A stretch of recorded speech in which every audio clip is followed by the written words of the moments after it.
नमस्कार विद्यार्थी मित्रांनो, मी विशाखा सावंत एस एज्युकेशन चॅनलमध्ये आपलं स्वागत आहे। आज आपण महाराष्ट्राला समृद्ध करणारा असा समृद्धी महामार्ग त्याची संपूर्ण माहिती बघणार आहोत। आगामी पोलीस भरती आहे, त्या लेखी परीक्षा असतील किंवा तलाठी भरती आहे, गट क च्या वेगवेगळ्या ज्या परीक्षा आहेत, लोकसेवा आयोगाच्या वेगवेगळ्या परीक्षा आहेत, येणारी वनरक्षक भरती आहे, यामध्ये समृद्धी महामार्गावर 100% प्रश्न असणारच आहे आणि त्याच्यामुळे या समृद्धी महामार्गाची आपण A to Z संपूर्ण माहिती बघणार आहोत।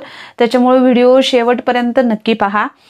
आणखी एक महत्त्वाचं सांगायचं म्हणजे अनेक विद्यार्थी विचारतात, मॅडम हे लेक्चर पोलीस भरतीला चालेल का, गट क च्या परीक्षेला चालेल का, तलाठी भरतीला चालेल का? तर बाळांनो लक्षात घ्या, आपण हे सर्व लेक्चर्स हे अगदी सरळ सेवेच्या सर्व एक्झाम्स आहेत, आयोग जे परीक्षा घेतं त्या सर्व एक्झाम्स आहेत, त्या सर्व परीक्षा लक्षात घेऊन घेत असतो आणि त्याच्यामुळे सोप्याकडून पासून अगदी अवघडापर्यंत असणाऱ्या त्यातल्या बारीक सारीक गोष्टींची चर्चा आपण प्रत्येक लेक्चर्स मध्ये करत असतो। म्हणजे ती मराठीची असू देत किंवा महाराष्ट्र असेल, भारत असेल किंवा अशा चालू घडामोडींपैकी कोणतंही लेक्चर असेल, तर त्याच्यामुळे आपण काय करत असतो, ह्या सर्व गोष्टींचा विचार करत असतो आणि त्याच्यामुळे ही माझी सर्व लेक्चर्स ही तुम्हाला सर्व परीक्षांना अत्यंत उपयुक्त असे आहेत।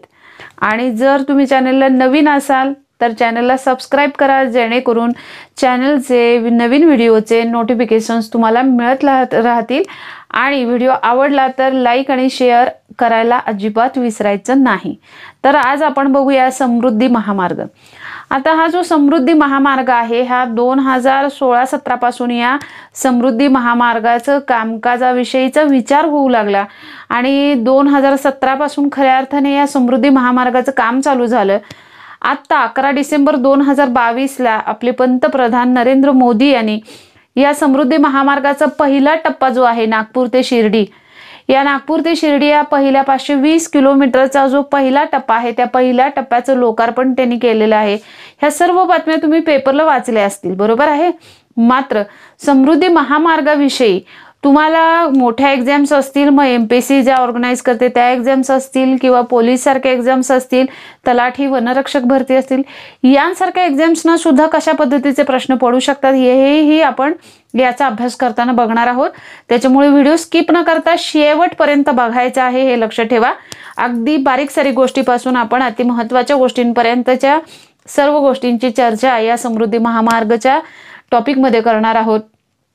तर हा महामार्ग हा महाराष्ट्राला समृद्ध घडवतो आणि म्हणून त्याला समृद्धी महामार्ग हे त्याचं प्रचलित नाव आहे। मात्र या महामार्गाचं अधिकृत नाव आहे स्वर्गीय हिंदू हृदय सम्राट बाळासाहेब ठाकरे मार्ग। हा जो महामार्ग आहे समृद्धी महामार्ग हा नागपूर ते मुंबई, मग नागपूर हे विदर्भामध्ये येतं। विदर्भ तसं बघितलं तर हे त्या मानानं अविकसित आहे इतर महाराष्ट्रापेक्षा। म्हणजे इतर मग त्याला बऱ्याचशा प्रादेशिक गोष्टी असतील किंवा नैसर्गिक गोष्टी कारणीभूत असतील, हवामान कारणीभूत असेल, परंतु महाराष्ट्राचा इतर भाग बघितला तर त्याच्यापेक्षा विदर्भ आपल्याला कमी विकसित झालेला दिसतो। अविकसित कडून विकसित जाण्याचा हा मार्ग म्हणून समृद्धी महामार्ग निर्माण केलेला आहे। तर हा समृद्धी महामार्ग नागपूर ते मुंबई असा आहे आणि या मार्गाचं प्रचलित नाव काय आहे, समृद्धी महामार्ग।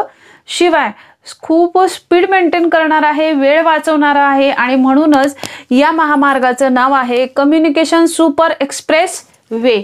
या महामार्गाची संकल्पना मांडणारे होते स्वर्गीय विलासरावजी देशमुख यांनी या महामार्गाची संकल्पना मांडली, हे लक्षात घ्या। त्याच्यामुळे परीक्षेला आपल्याला जर क्वेश्चन विचारला तर काय लक्षात ठेवायचं की समृद्धी महामार्गाची मूळ संकल्पना कोणाची, तर त्याची मूळ संकल्पना आहे स्वर्गीय विलासरावजी देशमुख। आणि या महामार्गाचं पूर्वीचं नाव काय होतं, कम्युनिकेशन सुपर एक्सप्रेस वे। सध्याचं प्रचलित नाव काय आहे, समृद्धी महामार्ग। आणि या समृद्धी महामार्गाचं अधिकृत नाव कोणतं असं जर विचारलं तर स्वर्गीय हिंदू हृदय सम्राट बाळासाहेब ठाकरे महामार्ग असं ह्या महामार्गाचं अधिकृत नाव आहे। त्यानंतर या महामार्गाची एकूण लांबी जी आहे ती 701 किमी. इकडं लक्ष द्या मित्रांनो, इथं हा जो मी मॅप काढलाय याच्यावर तुम्हाला लक्षात येईल की हे जे नागपूर आहे, या नागपूर पासून इथपासून नागपूरमधलं शिवमडका नावाचं एक ठिकाण आहे, तिथपासून हा ठाणेपर्यंत, ठाणेच्या मधलं वडपे जे ठिकाण आहे तिथपर्यंतचा हा जो मार्ग आहे, ह्या संपूर्ण महामार्गाची लांबी ही किती आहे? 701 किमी आहे. आणि या महामार्गावर एकूण 8 लेन्स आहेत. 8 लेन्स म्हणजे अशा पद्धतीच्या एकूण, म्हणजे इकडे ही 1 2 3 4, इकडे 4, हा मध्ये असा डिवायडर आहे आणि पुन्हा इकडे 1 2 3 आणि 4, अशा 1 2 3 4, मग अशा इकडच्या 4 लेन्स आणि इकडच्या 4 लेन्स असं मिळून हा काय आहे? समृद्धी महामार्ग आहे. त्यातल्या आता सध्या इकडच्या 3 वापरल्या जातात आणि इकडच्या 3 लेन्स वापरल्या जातात. असं मिळून एकूण 6 लेन्स सध्या वापरामध्ये आहेत. 8 लेन्सचा वापर होत नाही. तर लक्षात काय ठेवायचं? समृद्धी महामार्गाची एकूण लांबी 701 किमी आहे आणि त्याच्या एकूण लेन्स किती आहे? 8 आहेत आणि सध्या वापरात असणाऱ्या लेन किती आहेत? 6 आहेत. या महामार्गाला सुरुवात एप्रिल 2017ला झाली आणि म्हणजे याविषयीचे विचार 2016लाच मांडले गेले, मात्र 17ला प्रत्यक्षात सुरुवात झाली आणि मार्च 2023ला इतक्या अधिक वेगाने हा महामार्ग पूर्ण होणार आहे. या महामार्गाची अशी मी आता इथे लेन्स काढून सांगितलं होतं, म्हणजे हा डिवायडर आणि ह्या इकडच्या एकूण जर 4 लेन्स आणि इकडच्या एकूण 4 लेन्स असं म्हटलं तर ही जी अशी रुंदी आहे, ही रुंदी 120 मीटर आहे. किती आहे? 120 मीटर अशी त्याची रुंदी आहे या महामार्गाची आणि लांबी किती आहे? 701 किमी. या महामार्गाचे एकूण 2 टप्पे आहेत. तर एकूण 2 टप्प्यांपैकी पहिला टप्पा आहे नागपूर ते शिर्डी, म्हणजे नागपूर पासून शिर्डी पर्यंतचा पहिला टप्पा आणि शिर्डी पासून मुंबई पर्यंतचा दुसरा टप्पा, असे 2 टप्पे आहेत. तर नागपूर ते शिर्डी हा जो 520 किमीचा पहिला टप्पा आहे त्याचं उद्घाटन किंवा त्याचं लोकार्पण नरेंद्र मोदींनी 11 डिसेंबर 2022ला केलं आणि शिर्डी ते मुंबई हा 181 किमीचा टप्पा अजून पूर्णत्वास यायचा आहे. तर ह्या जो पहिला टप्पा आहे, हा पहिला टप्पा आहे, याच्यावर प्रवासी वाहतुकीसाठी लागणारा वेळ आहे 5 तास आणि दुसरा जो टप्पा आहे त्याच्यावर प्रवासासाठी लागणारा वेळ आहे 3 तास. असं मिळून अतिशय जलद वेगाने हे 5 आणि हे 3 किती? 8. तर अतिशय जलद वेगाने आपण या समृद्धी महामार्गावरून 8 तासामध्ये प्रवास करणार आहोत. पूर्वी त्याला 16 तास लागायचे. हा समृद्धी महामार्ग 10 जिल्ह्यातून जातो. किती जिल्ह्यातून? 10 जिल्ह्यातून. तर ते जिल्हे बघा, नागपूर पासून मुंबई पर्यंत आहे म्हणून आपण काय करणार आहोत? ते जिल्हे बघणार आहोत. तर ते जिल्हे कुठले आहेत? तर पहिला आहे नागपूर, दुसरा आहे वर्धा. नागपूर आणि वर्धा हे नागपूर प्रशासकीय विभागातले आहेत आणि तिसरा आहे अमरावती, चौथा आहे वाशिम, 5वा आहे बुलढाणा. हे जे बुलढाणा, अमरावती, वाशिम हे जिल्हे आहेत हे अमरावती प्रशासकीय विभागातले आहेत. त्यानंतर बघा औरंगाबाद, जालना हे जे जिल्हे आहेत हे औरंगाबाद प्रशासकीय विभागातले आहेत आणि नाशिक, अहमदनगर हे जिल्हे आहेत हे नाशिक प्रशासकीय विभागातले आहेत आणि ठाणे हा कोकण प्रशासकीय विभागातला जिल्हा आहे आणि मग इकडे येऊन हा महामार्ग कुठे? मुंबईला मिळतो. अशा पद्धतीनं हे जे 10 जिल्हे आहेत बघा, पहिला कुठला आहे? नागपूर, दुसरा वर्धा, तिसरा अमरावती, चौथा वाशिम, 5वा बुलढाणा, 6वा जालना, 7वा औरंगाबाद, 8वा अहमदनगर, 9वा नाशिक आणि 10वा कुठला? ठाणे जिल्हा आहे.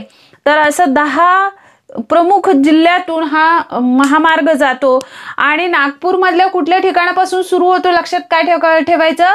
तर नागपूर मधील शिवमडका या ठिकाणापासून या महामार्गाची सुरुवात होते आणि संपतो कुठं? तो ठाणेतील वडपे या ठिकाणी हा महामार्ग संपतो. मात्र इथंच मुंबई त्याला लागते आणि म्हणून नागपूर ते मुंबई असा महामार्ग हा म्हटलेला आहे. तर इथं लक्षात घ्या. आता ह्याच्या खाली नागपूरमध्ये किती किमीचं? तर 28.42 किमी आहे हा समृद्धी महामार्ग. म्हणजे नागपूर मधली लांबी ह्या महामार्गाची किती आहे? 28.42. तर वर्ध्यामधली या महामार्गाची लांबी किती आहे? 60.67 किमी आहे या समृद्धी महामार्गाची लांबी. अमरावतीमधील समृद्धी महामार्गाची लांबी आहे 73.37 किमी. वाशिम मधील समृद्धी महामार्गाची लांबी आहे 97.23 किमी. बुलढाण्यामधील समृद्धी महामार्गाची लांबी आहे 87.29 किमी आणि जालनामधील समृद्धी महामार्गाची लांबी आहे 42.57 किमी. तर औरंगाबादमधील समृद्धी महामार्गाची लांबी आहे 112.31 किमी आणि नाशिकमधील समृद्धी महामार्गाची लांबी आहे 100.6 किमी. अहमदनगरमधील समृद्धी महामार्गाची लांबी आहे 29.40 किमी आणि तेच ठाणेमधली त्याची लांबी आहे 60.67 किमी. मग महामार्गाची सर्वाधिक लांबी कुठल्या जिल्ह्यामध्ये येते तर सर्वाधिक लांबी येते औरंगाबादमध्ये 112.31. त्यानंतर दुसऱ्या नंबरला सर्वाधिक लांबी समृद्धी महामार्गाची आहे ती नाशिकमध्ये 100.61 किमी. त्यानंतर तिसरा जिल्हा आहे ज्याची समृद्धी महामार्गाची सर्वाधिक लांबी किती आहे वाशीमध्ये 97.23. मग लांबीनुसार जिल्ह्यांचा क्रम लावायचा झाला समृद्धी महामार्गाशी संबंधित तर पहिला कुठला येणार औरंगाबाद. औरंगाबादमध्ये किती आहे लांबी 112.31 किमी आहे. त्यानंतर दुसरा आहे नाशिकमध्ये किती आहे 100.61 किमी आहे नाशिकमध्ये समृद्धी महामार्गाची लांबी. आणि तिसरा कुठला येतोय वाशिम. अशा पद्धतीनं सर्वाधिक लांबी समृद्धी महामार्गाची पहिल्यांदा येते औरंगाबादमध्ये दिसून, त्यानंतर नाशिकमध्ये आणि नंतर कुठे येते वाशिममध्ये. हे लक्षात ठेवा. तर सर्वात कमी कुठं दिसून येते नागपूरमध्ये 28.42 किमी. अर्थात ह्या ज्या सगळ्या गोष्टी आहेत ह्या बदलू शकतात कारण समृद्धी महामार्गाने जे अधिग्रहित केलेली जी जमीन आहे ती पूर्णपणे जमीन अजूनही वापरलेली नाही. त्याच्यामुळं ज्या वेळेला संपूर्ण जेवढी अधिग्रहित जमीन आहे तेवढी सर्व जमीन वापरली तर ह्या संख्या थोड्याशा बदलू शकतात, हेही लक्षात ठेवा. आता इथं समृद्धी महामार्गाशी संबंधित जे हे 10 जिल्हे आहेत या 10 जिल्ह्यांमध्ये किती गावांशी संबंधित येतो हा समृद्धी महामार्ग की उत्तर ते बघूया. नागपूर जिल्ह्यातील 21 गावं येतात समृद्धी महामार्गाशी संबंधित. किती येतात 21 गावं. तर वर्धा जिल्ह्यातील 34 गावं येतात समृद्धी महामार्गाशी संबंधित. अमरावती जिल्ह्यातील 46 गावे येतात समृद्धी महामार्गाशी संबंधित आणि वाशिम मधील 54 गावे येतात समृद्धी महामार्गाशी संबंधित. बुलढाण्यातील 49 गावे येतात समृद्धी महामार्गाशी संबंधित आणि जालन्यातील 25 गावे येतात समृद्धी महामार्गाशी संबंधित. तर औरंगाबादमधील तब्बल 62 गावे येतात समृद्धी महामार्गाशी संबंधित. समृद्धी महामार्ग हा औरंगाबादमध्ये जास्त त्याची किमी आहे बघा 112.31 किमी आहे. अहमदनगरमध्ये 10 आहेत गावे आणि नाशिक मधली 49 गावे समृद्धी महामार्गाशी संबंधित येतात. तर ठाणे जिल्ह्यातील 41 गावे. ही गावं आपण का बघतोय तर या गावातील जी जमीन आहे ती अधिग्रहित केलेली आहे समृद्धी महामार्गाशी संबंधित. तर सर्वाधिक कोणत्या जिल्ह्यातील गावांची जमीन अधिग्रहित केलेली आहे तर सर्वाधिक औरंगाबाद जिल्ह्यातील जी गावं आहेत 62 गावं त्यांची जमीन ही समृद्धी महामार्गासाठी घेतलेली आहे. इथं मी अधिग्रहित केलेली जमिनीची जी आकडेवारी आहे ती लिहिलेली आहे. त्याच्यामुळे तुम्हाला लक्षात येईल की सर्वाधिक अधिग्रहित जमीन कोणत्या जिल्ह्याशी संबंधित येते की कोणत्या जिल्ह्यातली सर्वाधिक जमीन घेतलेली आहे. हे जे गट क चे वगैरे जे परीक्षा देणारे विद्यार्थी आहेत त्यांच्यासाठी महत्त्वाचे हे जिल्हे दिसून येतात. त्यामुळं लक्षात काय ठेवायचं की समृद्धी महामार्ग हा किती जिल्ह्यातून जातो तर किती जिल्ह्यातून जातो 10 जिल्ह्यातून जातो. किती तालुक्यांतून जातो असं विचारलं तर 26 तालुक्यातून जातो आणि किती गावांतून जातो तर 391 गावांतून जातो. ह्यांची जर बेरीज केली तर 391 येणार आहे बेरीज. आणि कोणत्या जिल्ह्यातून किती गावं आहेत हेही मी तुम्हाला इथे सांगितलेलं आहे. त्यामुळं जर तुम्ही वरिष्ठ लेवलच्या पोलीस एक्झामला इतकं डिटेल जाऊन विचारणार नाहीत. पोलीस एक्झामला काय विचारतील की समृद्धी महामार्ग किती जिल्ह्यातून जातो किंवा किती गावांतून जातो किती तालुक्यांतून जातो हे सरळ सरळ ओळीमध्ये विचारतील. मात्र तेच कोणत्या जिल्ह्यातील सर्वाधिक किती गावं अधिग्रहित केलेली आहेत समृद्धी महामार्गासाठी असं जरा थोड्या हाय लेवलच्या जे एक्झाम्स आहेत मग तुम्ही तलाठी देत असेल किंवा गटकच्या वगैरे परीक्षा देत असाल त्यांच्यासाठी हे विचारलं जाऊ शकतं हे लक्षात घ्या. त्यानंतर हा जो प्रकल्प आहे समृद्धी महामार्ग, हा प्रकल्पाची अंमलबजावणी करणारी जी संस्था आहे तिचं नाव आहे महाराष्ट्र राज्य रस्ते विकास महामंडळ। त्या संस्थेचं नाव काय लक्षात ठेवायचं की महाराष्ट्र राज्य रस्ते विकास महामंडळ या संस्थेमार्फत या समृद्धी महामार्गाचे काम चालू आहे। आणि भारताने या समृद्धी महामार्गासाठी म्हणजे महाराष्ट्राने या समृद्धी महामार्गासाठी कोरिया या देशाबरोबर करार केलेला आहे, हेही लक्षात ठेवा। शिवाय जे जोडले जाणारे हे झाले प्रमुख जिल्हे 10 आहेत ज्याच्यातून हा समृद्धी महामार्ग जातो। मात्र त्याचबरोबर जे जोडले जाणारे जिल्हे आहेत ते जोडले जाणारे जिल्हे म्हणजे बघा हे समृद्धी महामार्ग ज्या जिल्ह्यातून जातो ते किती आहेत 10 जिल्हे आणि जोडले जाणारे जिल्हे किती आहेत 14 जिल्हे, असे मिळून एकूण 24 जिल्ह्यांशी महाराष्ट्रातील संबंधित हा समृद्धी महामार्ग येतो। आता ह्याच्यामध्ये जे जोडले जाणारे जिल्हे आहेत ते नक्की कोणते आहेत ते बघा। त्याच्यामधलं चंद्रपूर, भंडारा, गोंदिया, गडचिरोली म्हणजे नागपूर, त्यानंतर इथंच येतं चंद्रपूर, भंडारा नागपूर नंतर इथं भंडारा, गोंदिया हे जिल्हे येतात। त्यानंतर वर्धा येतं, इथं चंद्रपूर आहे, इथं गडचिरोली आहे। त्यामुळे लक्षात काय ठेवायचं की नागपूर प्रशासकीय विभागातील जेवढे जिल्हे आहेत ते समृद्धी महामार्गाशी संबंधित येतात। म्हणजे त्यातले 2 जिल्हे आहेत ज्याच्यातून समृद्धी महामार्ग सरळ सरळ जातो। मात्र जे जोडले गेले आहे समृद्धी महामार्गाशी ते नागपूर प्रशासकीय मधले हे नागपूर आणि वर्धा सोडलं तर नागपूर आणि वर्धा सोडलं तर बाकीचं जे आहे भंडारा, गोंदिया, त्यानंतर चंद्रपूर, गडचिरोली हे जिल्हे या महामार्गाने काय केले जाणार आहेत जोडले जाणार आहेत, हे लक्षात ठेवा। त्यामुळे नागपूर प्रशासकीय विभागामध्ये एकूण 6 जिल्हे येतात तर त्यातल्या प्रमुख नागपूर आणि वर्धा मधून हा महामार्ग जातो आणि भंडारा, गोंदिया, चंद्रपूर, गडचिरोली हे जिल्हे या महामार्गाने काय जातात जोडले जातात, हेही लक्षात ठेवा। त्यामुळे नागपूर प्रशासकीय विभागातील सर्वच्या सर्व जिल्हे हे कशाशी संबंधित आहेत समृद्धी महामार्गाशी संबंधित आहेत, हे लक्षात ठेवायचं। म्हणजे 14 मधले आपण 4 पाहिले, त्यानंतर यवतमाळ, अकोला। आता बघा अमरावती, बुलढाणा, वाशिम, त्यानंतर इथं अमरावतीच्या इथं खाली अकोला आहे आणि इकडे यवतमाळ आहे। अमरावती प्रशासकीय विभागामध्ये यवतमाळ, अकोला हे जिल्हे आहेत जे समृद्धी महामार्गाने जोडले जाणार आहेत। आणि प्रत्यक्षात समृद्धी महामार्ग अमरावती प्रशासकीय विभागातील किती जिल्ह्यातून जातो तर अमरावती, बुलढाणा आणि वाशिम या जिल्ह्यातून जातो। आणि जोडले जाणारे जिल्हे अमरावती प्रशासकीय विभागातले किती आहेत ते आहेत 2, ते कुठले आहेत तर अकोला आणि यवतमाळ।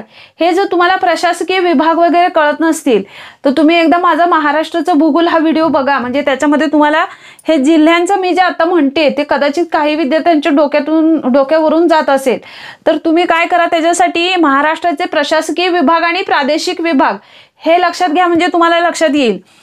तर महाराष्ट्राचे प्रादेशिक विभाग किती आहेत प्रशासकीय विभाग किती आहेत 6 आणि प्रादेशिक विभाग किती आहेत 5। तर प्रशासकीय विभागामध्ये पहिला येतो नागपूर, त्याच्या नागपूर या प्रशासकीय विभागामध्ये एकूण 5 जिल्हे येतात। नागपूर, भंडारा, गोंदिया, वर्धा, चंद्रपूर आणि गडचिरोली असे 5 नव्हे 6 जिल्हे येतात। तर या 6 जिल्ह्यांमधलं 2 जिल्ह्यांमधून हा समृद्धी महामार्ग प्रत्यक्षात जातो। तर राहिलेले जे जिल्हे आहेत भंडारा, गोंदिया, त्यानंतर चंद्रपूर आणि गडचिरोली हे जिल्हे समृद्धी महामार्गाने जोडले जातात, हे लक्षात ठेवायचं। त्यानंतर अमरावती प्रशासकीय विभागामध्ये एकूण 5 जिल्हे येतात, त्याच्यामध्ये अमरावती, अकोला, वाशिम, बुलढाणा आणि यवतमाळ असे 5 जिल्हे येतात। तर या 5 जिल्ह्यातील प्रत्यक्षात अमरावती, बुलढाणा आणि वाशिम या जिल्ह्यातून समृद्धी महामार्ग जातो आणि त्यातले कोणते 2 जिल्हे जोडले जातात तर अकोला आणि यवतमाळ हे जिल्हे समृद्धी महामार्गाने जोडले जातात। तर औरंगाबाद प्रशासकीय विभागामध्ये एकूण 8 जिल्हे येतात। औरंगाबाद, जालना, परभणी, लातूर, बीड, उस्मानाबाद, हिंगोली, नांदेड असे 8 जिल्हे येतात। आणि या 8 जिल्ह्यातील कोणत्या जिल्ह्यातून समृद्धी महामार्ग जातो असा प्रश्न आपल्याला परीक्षेला असेल तर औरंगाबाद आणि जालना या जिल्ह्यातून समृद्धी महामार्ग जातो। आणि कोणते जिल्हे जोडले जातात असं विचारलं तर बघा हिंगोली, परभणी, नांदेड, बीड हिंगोली, परभणी, नांदेड, बीड म्हणजे लातूर मधून हा महामार्ग जात नाही किंवा जोडला जात नाही, हेही लक्षात ठेवा. त्यानंतर नाशिक प्रशासकीय विभागामध्ये एकूण 5 जिल्हे येतात. नाशिक, अहमदनगर, नंदुरबार, धुळे, जळगाव या जिल्हे नाशिक प्रशासकीय विभागातून येतात. त्याच्यामध्ये प्रत्यक्षात नाशिक प्रशासकीय विभागातून कोणत्या जिल्ह्यातून समृद्धी महामार्ग जातो? तर नाशिक आणि अहमदनगर. म्हणजे नाशिक प्रशासकीय विभागातील नाशिक आणि अहमदनगर या जिल्ह्यातून समृद्धी महामार्ग जातो. आणि नाशिक प्रशासकीय विभागातील कोणते जिल्हे समृद्धी महामार्गाने जोडले जातात, महामार्गाशी जोडले जातात? तर ते आहेत धुळे आणि जळगाव. नंदुरबार जोडला जात नाही. त्यामुळं तुम्ही जे गट क च्या वगैरे किंवा लोकसेवा आयोगाचे वेगवेगळे एक्झाम्स देता, त्याच्यामध्ये एक लक्षात ठेवायचं, केवळ समृद्धी महामार्गाची लांबी, त्याचे 2 टप्पे, त्याचे लेन्स एवढंच पाठ करणं गरजेचं नसतं. आयोग कशा टाईपने प्रश्न विचारतं हे महत्वाचं आहे. जर तुम्हाला प्रश्न असा विचारलेला असेल की नाशिक प्रशासकीय विभागातील कोणता जिल्हा समृद्धी महामार्गाशी संबंधित नाही असं विचारलेलं असेल, तर तुम्ही हे जर 10 जिल्हे पाठ केलेले असतील तर तुम्ही धुळे नाही म्हणाल, जळगाव नाही म्हणणार. तर तसं नाहीये. तर नाशिक प्रशासकीय विभागामध्ये 5 जे जिल्हे येतात, नाशिक, अहमदनगर, धुळे, जळगाव, नंदुरबार हे जे 5 जिल्हे येतात, त्याच्यापैकी नाशिक आणि अहमदनगर ह्या जिल्ह्यातून प्रत्यक्षात समृद्धी महामार्ग जातो आणि धुळे आणि जळगाव हे जिल्हे समृद्धी महामार्गाशी जोडले जाणार आहेत. म्हणजे कुठल्या जिल्ह्याचा अजिबातच संबंध येत नाही समृद्धी महामार्गाशी? तर नंदुरबार जो महाराष्ट्राच्या अति उत्तरेकडचा जिल्हा आहे, इकडचा वरचा, त्याचा जो नाशिक प्रशासकीय मध्ये आहे त्याचा काहीच संबंध येत नाही. त्याच्यामुळे तुम्हाला एकतर महाराष्ट्राचा मॅप याच्यासाठी पूर्ण व्यवस्थित माहित हवा आणि कोणते जिल्हे कोणत्या प्रशासकीय विभागात नाही हे माहिती हवं. आणि याच्यावर असे जर प्रश्न असतील तर ते आपल्याला व्यवस्थित टॅकल करायला आले पाहिजेत, हे लक्षात ठेवा. त्याच्यापुढं नाशिक प्रशासकीय विभागातील कोणता जिल्हा हा समृद्धी महामार्गाशी अजिबातच संबंधित येत नाही? तर तो आहे नंदुरबार.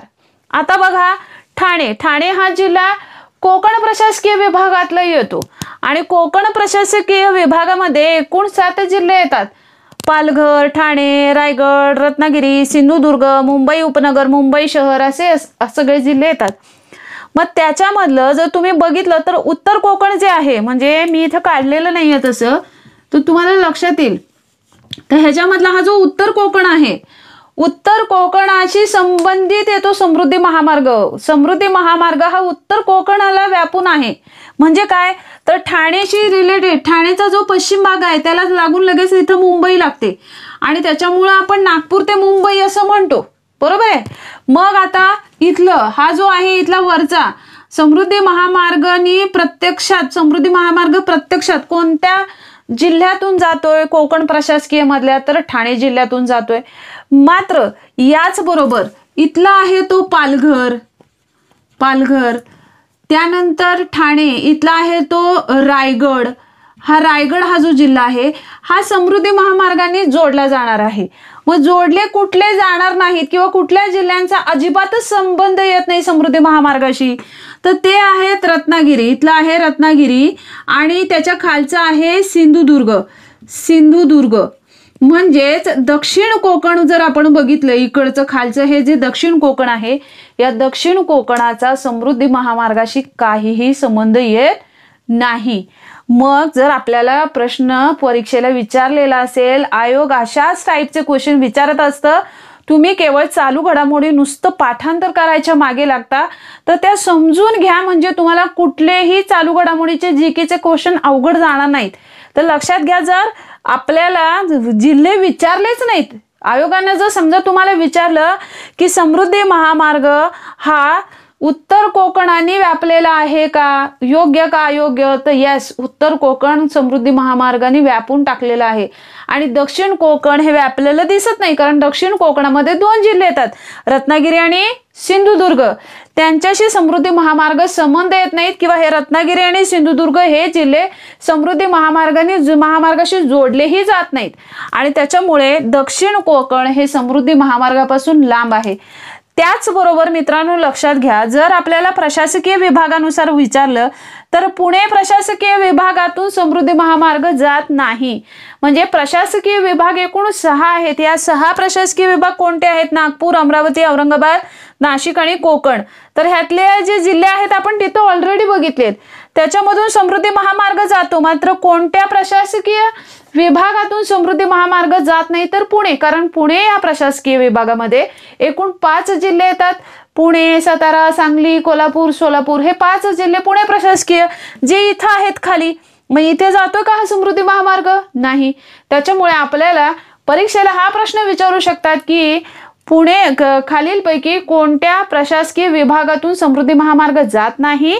तर पुणे प्रशासकीय विभागातून समृद्धी महामार्ग जात नाही, हे लक्ष ठेवा. त्यानंतर बघा, खानदेश या प्राकृतिक विभागातून समृद्धी महामार्ग जात नाही असं लिहिलेलं आहे बऱ्याच पुस्तकांमध्ये. तरी सुद्धा मी तुम्हाला एक सांगते की खानदेशमध्ये कोणते येतात? नंदुरबार, धुळे, जळगाव हे येतात.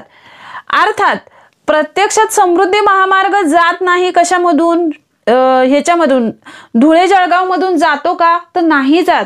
धुळे आणि जळगाव हे जिल्हे जोडले जाणार आहेत नंतर ह्याला. कशाला? समृद्धी महामार्गाला. समृद्धी महामार्ग हा किती राष्ट्रीय महामार्गांना जोडतो किंवा जोडला गेला आहे हेही आपण इथं बघणार आहोत. तर बघा, NH3 हा मुंबई आग्रा उत्तर प्रदेशमध्ये आहे. NH3 मुंबई आग्रा हा राष्ट्रीय महामार्ग हा समृद्धी महामार्गाशी संबंधित येतो. त्यानंतर NH6 हाजिरा गुजरात मधला आहे. तर हाजिरा कोलकाता हा महामार्ग सुद्धा समृद्धी महामार्गाशी रिलेटेड येतो. NH7 वाराणसी कन्याकुमारी वाराणसी उत्तर प्रदेश मधला आहे. NH69 नागपूर ते अब्दुल्ला जंग हा राष्ट्रीय महामार्ग सुद्धा समृद्धी महामार्गाशी जोडला जाणार आहे. NH211 हा जो आहे धुळे सोलापूर हा सुद्धा महामार्ग समृद्धी महामार्गाशी जोडला जाणार आहे. त्यानंतर NH50 नाशिक पुणे हा सुद्धा महामार्ग समृद्धी महामार्गाशी जोडला जाणार आहे, राष्ट्रीय महामार्ग. त्यानंतर NH204 रत्नागिरी कोल्हापूर. आता रत्नागिरी कोल्हापूर म्हटल्यानंतर बऱ्याच जणांना असा प्रश्न पडेल की रत्नागिरीमध्ये मगाशी सांगितलं मी दक्षिण कोकणाशी संबंधित येत नाही समृद्धी महामार्ग आणि कोल्हापूर मधून पण जात नाही का? तर किंवा जोडलाही जात नाही कोल्हापूर. मात्र हा जो हा किती आहे? NH204 रत्नागिरी कोल्हापूर हा जो राष्ट्रीय महामार्ग दिला जातो, तुम्ही हवं तर सर्च करू शकता. याच्यामध्ये हा जो महामार्ग आहे तो रत्नागिरी, त्यानंतर कोल्हापूर, त्यानंतर नांदेड, त्यानंतर तिकडं नागपूर, वर्धा अशा टाईपने म्हणजे जवळजवळ हा जो महाराष्ट्राचा भाग आहे तिथपर्यंत व्यापला गेलेला आहे. मात्र या महामार्गास काय म्हणतात? NH204 रत्नागिरी कोल्हापूर असं म्हणतात. त्याच्यामुळं फक्त हे 2 जिल्हे ह्याच्यामध्ये घ्यायचे नाही, तो अगदी नागपूरला पण वळसा घालून येतो. त्याच्यामुळे जवळजवळ निम्म्या महाराष्ट्रामध्ये हा NH204 हा महामार्ग राष्ट्रीय महामार्ग व्यापलेला आपल्याला दिसून येतो. आणि म्हणूनच हे जे आहेत म्हणजे एकूण किती आहेत? 7 राष्ट्रीय महामार्ग आहेत जे समृद्धी महामार्गाने जोडले जाणार आहेत. त्याच्यामुळं याच्यावरही कोणता जोडला गेला नाही किंवा कोणता जोडला गेला आहे असंही तुम्हाला प्रश्न असू शकतो. त्यानंतर समृद्धी महामार्गाशी संबंधित पर्यटन स्थळं महत्वाची आहेत ती इथं आपण घेणार आहोत. त्यातलं पहिलं आहे ते म्हणजे शिर्डी. आता शिर्डी हे पर्यटन स्थळ सुद्धा आहे, शिवाय धार्मिक स्थळ सुद्धा आहे. तर मुळात शिर्डी का लक्षात ठेवायचंय की 2 टप्पे जे पाडले गेले समृद्धी महामार्गाचं, त्यातला पहिला 520 किमीचा जो पहिला टप्पा आहे तो पहिला टप्पा हा नागपूर ते शिर्डी ज्यांचं 11 डिसेंबर 2022 पंतप्रधान नरेंद्र मोदींनी लोकार्पण केलं, तो पहिला टप्पा नागपूर ते शिर्डी असा आहे. त्यानंतर शिर्डी ते मुंबई 181 किमीचा दुसरा टप्पा आहे, तो 2023 पर्यंत त्याचं पूर्ण होण्याची शक्यता आहे. तर हे जे 2 टप्पे पाडले गेलेत त्याचं जे एंडिंग घेतलंय ते शिर्डी घेतले. त्याच्यामुळे शिर्डी विचारू शकतात आपल्याला परीक्षेला. तर ह्याच्यामधलं समृद्धी महामार्गाशी संबंधित पर्यटन स्थळ आपण बघूया. ते म्हणजे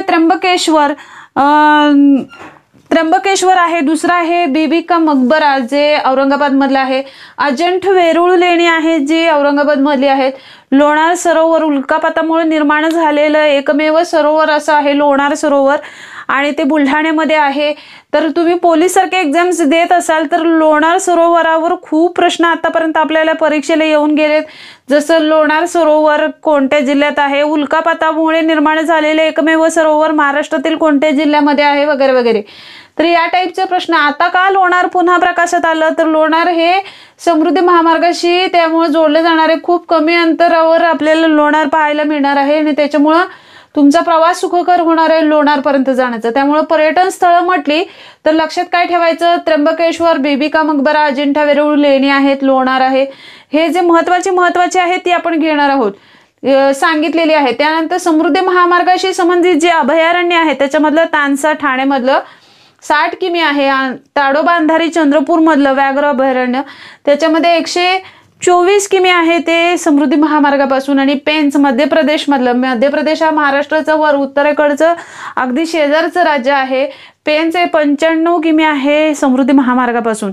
आणि त्यामुळे ह्या सर्व पर्यटन स्थळांना, अभयारण्यांना भेट देणं हे सोपं जाणार आहे. शिवाय जी धार्मिक स्थळं आहेत महत्वाची त्याच्यामध्ये अनेक भाविक या धार्मिक स्थळांना दरवर्षी भेट देत असतात, खूप लांबचा प्रवास करत असतात. त्यांचाही प्रवास या समृद्धी महामार्गामुळे चांगला होणार आहे. ते म्हणजे त्र्यंबकेश्वर आहे, दुसरं शिर्डी आणि शेगाव ही जी महत्वाची जी धार्मिक स्थळं आहेत तेच धार्मिक स्थळं सुद्धा ही समृद्धी महामार्गापासून जवळ आहेत.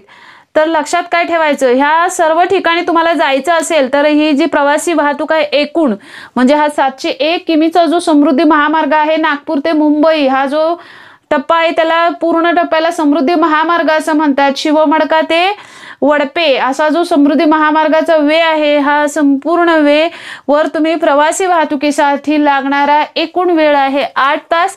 आणि जर माल वाहतूक असेल तर माल वाहतुकीसाठी लागणारा एकूण वेळ आहे 16 तास. तुम्हाला ह्याचं स्क्रीनशॉट काढून घ्यायचं असेल तर ते तुम्ही स्क्रीनशॉट काढून घेऊ शकता.